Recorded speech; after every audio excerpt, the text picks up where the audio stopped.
What started out as a great day for the markets, right now we are just trying to hold on to gains. When we started the day today, you had Nifty that reclaimed the 12,000 mark. You had the markets nudging for a fourth day towards the positive territory.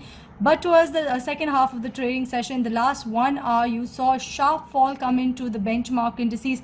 You saw Nifty erase all of those gains, fall much below the 12,000. It even fell below the 11,900 mark as well. But as of now, while I speak, you have Sensex that is nudging towards the positive territory. You have Nifty also trying to actually gain some lost ground, but still it is below the 11,900 mark. And but if you look which are the other sectoral indices actually that are falling as well, you have auto sector that is falling in trade, you have FMCG, you have IT, you have pharma that are declining in trade. Apart from that, if you look at the positive side, you have realty stocks that are gaining, you have metal as well as energy that is actually gaining in trade today. But you have Reliance Industries, TCS, that is actually dragging the Nifty.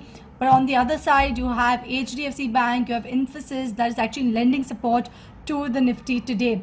Which are the other stocks that have hit 52-week high today? A couple of stocks that have hit 52-week high levels, but most of them are off that levels. But let me take you through those stocks name. You have PI Industries, you have Tata Elxsi, you had JSW Steel, you had Havells India, you had Asian Paints, MCX, as well as Berger, SRF and Tata Communications. These were the counters that hit 52-week high in the intraday trading session. Most of them, like I mentioned, are off those levels due to the sharp fall that came around in the markets. But it is not only the Indian markets that declined. You had even the European markets that seeing a cut of over 1% each. You had even the US futures that erased their gains, were nudging towards the negative territory. So you had these other couple of global factors as well that's impacting the markets. If you look at Ultratech Cement, it has bounced back from the day's low level after its Q2 earnings. You had Bajaj Finance